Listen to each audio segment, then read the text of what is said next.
9th federal 2018 group 2 का पास paper है। First MCQ में इस डिटर्मिनेंट को एक्सपेंड करके इक्वेशन बनाएंगे, फिर वहां से x की वैल्यू मिलेगी। तो 2 क्रॉस x होता है 2x, फिर नेगेटिव साइन लगाते हैं और 6 3 आर 18 इज इक्वल टू 0। तो नेक्स्ट स्टेप में आप देखो जरा, 18 राइट साइड पे आके पॉजिटिव 18 होगा। Now divide both sides by 2, क्योंकि यहाँ पे 2 है, so x will be equal to 18 divided by 2, that is 19। तो correct answer is alpha option. ये इसका राइट ऑप्शन जो है ट्राइकॉटमी प्रॉपर्टी बनता है, लेकिन मैं सब एक्सप्लेन कर देता हूं।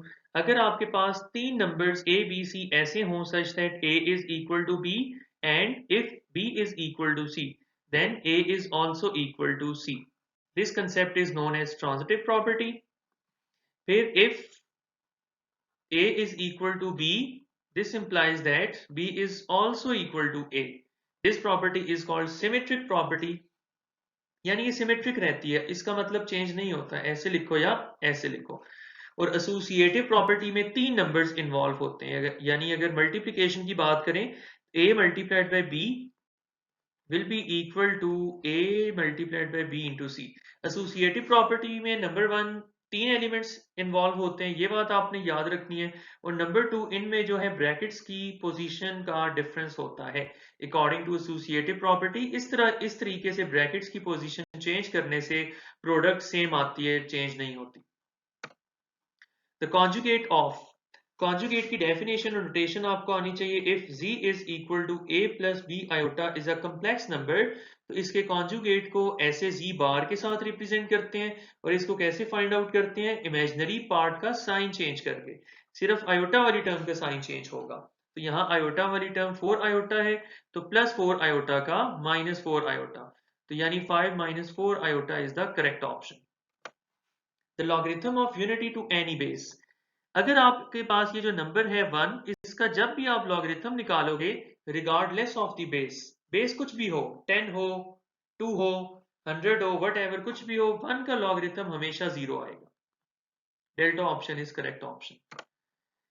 इसकी कैलकुलेशन के लिए न्यूमरेटर में हम फॉर्मूला लगाते हैं, A square minus B square equals A plus B, A minus B whole divided by a minus B. तो अब आपको नजर आ रहा है कि a माइनस बी से कट जाएगा, a plus B will be the correct option। What will be added to complete the square of this expression? इसको जरा हम फॉर्मूले के पैटर्न में लिखते हैं। फॉर्मूला क्या होता है? फॉर्मूला होता है a का square minus 2ab then b square. अब जरा यहाँ पे आप गौर करो, व्हाट इज a, सॉरी ये बी स्क्वायर में लिखना नहीं चाह रहा था, इसको ऐसे लिखते हैं। What is a? इसको आप लिख सकते हो 3a का होल स्क्वायर, यानी a की जगह 3a लिखोगे आप। अब आपने गेस करना है कि यहाँ पे कौन सा नंबर लिखें कि ये 12 मिल जाए हमें। यानी इन दोनों को सॉल्व करके देखा तो पता चला ये बनता है हमारे पास -6a। अब आगे -6a को आप गेस करो, -6a को कौन से नंबर से मल्टीप्लाई करूं कि आंसर मेरे पास -12ab आ जाए, दैट इज 2b। ठीक है, तो यहाँ 2b आप फिल कर दो सेकंड ब्रैकेट में, 2b इधर भी आ जाएगा, 2b इधर भी आ जाएगा। इसको हम सॉल्व कर लेते हैं, ये हो जाएगा 4b square. Charlie option is the correct option. इसी मेथड को फॉलो करते हुए कंप्लीटिंग स्क्वायर आपने करना है। तो यहाँ पे अगर हम 4 लगाएं, तो 4 लगाने से जो है हमारा फॉर्मूला एक कंप्लीट हो जाता है, a plus B whole square. यानी इसे आप यूं लिख सकते हैं। So Charlie option is the correct option. Next है हमारे पास HCF कैलकुलेट करना है हमें इन दोनों एक्सप्रेशंस का। तो a cube plus B cube, HCF के आप जानते हो दो मेथड्स होते हैं, फैक्टराइजेशन और लॉन्ग डिविजन। हम मिड टर्म ब्रेक यानी फैक्टराइजेशन करेंगे। यहाँ पे फॉर्मूला बना देते हैं a plus B into A square minus A B plus B square, इसके फैक्टर्स आ गए। फिर जो ये सेकंड पोलिनोमियल है उसके तो कोई फैक्टर्स हैं ही नहीं। तो हाईएस्ट कॉमन फैक्टर का मतलब होता है वो कौन सा फैक्टर है हाईएस्ट पावर लोवेस्ट पावर वाला, वो कौन सा फैक्टर है लोवेस्ट पावर वाला जो दोनों के अंदर कॉमन है। तो आपको नजर आ रहा है कि this bracket is common between these two polynomials, so correct option is beta option. x is equal to dash is a solution of this inequality. इसको जरा आपने समझना है कि इस x की जगह हम कौन सा नंबर डालें कि रिजल्टिंग स्टेटमेंट ट्रू हो जाए। रियल लाइन के ऊपर देखते हैं, फर्ज करो यहाँ -2 है और यहाँ कहीं पे 3/2 होगा। तो एक्चुअली वो ये पूछना चाह रहा है, ये जो नीचे 4 ऑप्शंस हैं, इन 4 ऑप्शंस में से वो कौन सा ऑप्शन है जिसके पास आने वाला नंबर इस रेंज के दरमियान में आता है, इस जगह पे। तो देखो -5 को जरा प्लॉट करो, -5 टू -2 से पीछे इधर कहीं पे होगा, वो तो इस रेंज में नहीं आता, यहां से लेके यहां तक इस एरिया में नहीं आता। अच्छा, फिर हम बीटा को ट्राई, ये ऑप्शन नहीं हो सकता, ये गलत हो गया। 3 को चेक करते हैं, क्या 3 आता है? नो, ये 1.5 बनता है, तो 3 इससे आगे इधर कहीं चला जाएगा, वो भी इस एरिया से, इस रेंज से बाहर निकल गया है, ये भी ट्रू नहीं है। इसी तरह डेल्टा ऑप्शन को देखो, ये भी ट्रू नहीं है क्योंकि 3/2 यहां से नजर आ रहे हैं, इज नॉट इंक्लूडेड, इक्वालिटी का साइन ना होने की वजह से। तो चार्ली ऑप्शन एक ऐसा ऑप्शन है जिसके बारे में हमें उम्मीद है this will be the correct option, और यही करेक्ट ऑप्शन है। क्यों? क्योंकि आप देखो 0 इन दोनों नंबर्स के दरमियान में, यानी इस एरिया के अंदर अंदर मौजूद है। तो जब भी सोल्यूशन पूछा जाए तो आपने एंड पॉइंट्स के अंदर देखना होता है कौन सा नंबर लाई करता है। How many non collinear points determine a plane? याद रखिएगा, 3 पॉइंट्स, 3 नॉन कोलिनियर पॉइंट्स एक प्लेन को डिटरमिन करते हैं। आपने पढ़ा था 2 पॉइंट्स डिटरमिन करते हैं एक स्ट्रेट लाइन को, और याद रखिएगा 3 ये जो है आपके पास 3 पॉइंट्स वो डिटरमिन करते हैं एक प्लेन को। तो Charlie option is the correct option. If measures of two sides of a triangle are 3, 4 and 5, then triangle is।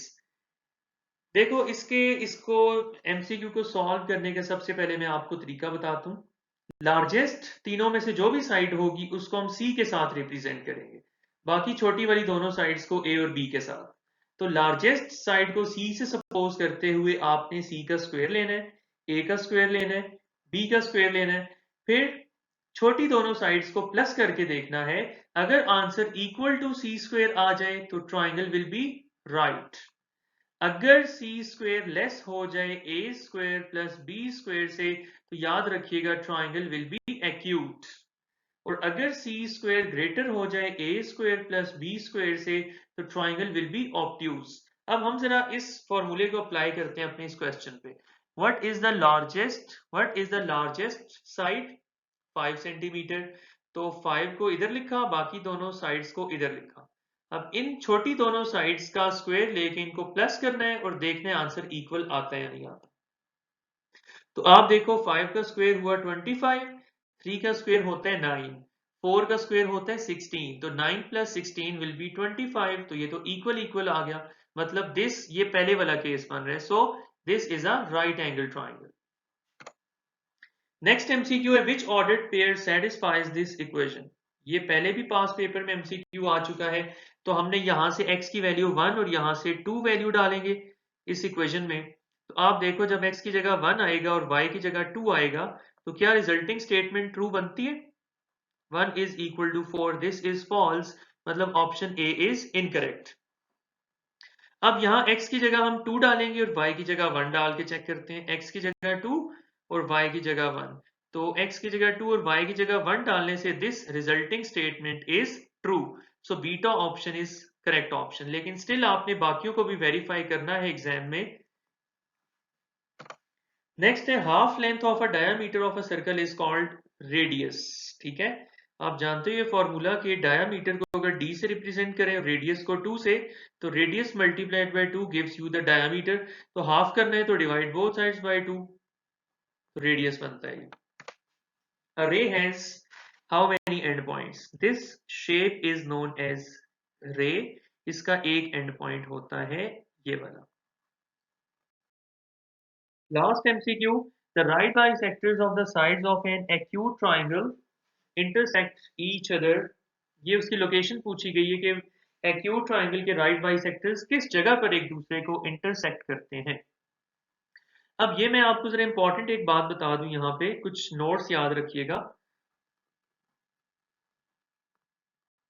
अगर आपके पास राइट एंगल ट्राइंगल है, तो उसके जो राइट बाइसेक्टर्स होते हैं वो हाइपोटेन्यूज के ऊपर इंटरसेक्ट करते हैं, उनका पॉइंट ऑफ कंक्यूरेंसी हाइपोटेन्यूज के ऊपर होता है। अगर आपके पास एक्यूट एंगल ट्राइंगल है तो उसके राइट बाइसेक्टर्स का जो पॉइंट ऑफ कंक्यूरेंसी होता है वो ट्राइंगल के अंदर होता है, इनसाइड द ट्राइंगल, यानी वो तीनों ट्राइंगल के अंदर एक दूसरे को इंटरसेक्ट करते हैं। और जो ऑब्ट्यूज एंगल ट्राइंगल होती है उसके साइड्स के राइट बाइसेक्टर्स का जो पॉइंट ऑफ कंक्यूरेंसी होता है वो ट्राइंगल के आउटसाइड लाई करता है। अब उसने पूछा है एक्यूट ट्राइंगल है तो इनसाइड के ऊपर आपने टिक करना है।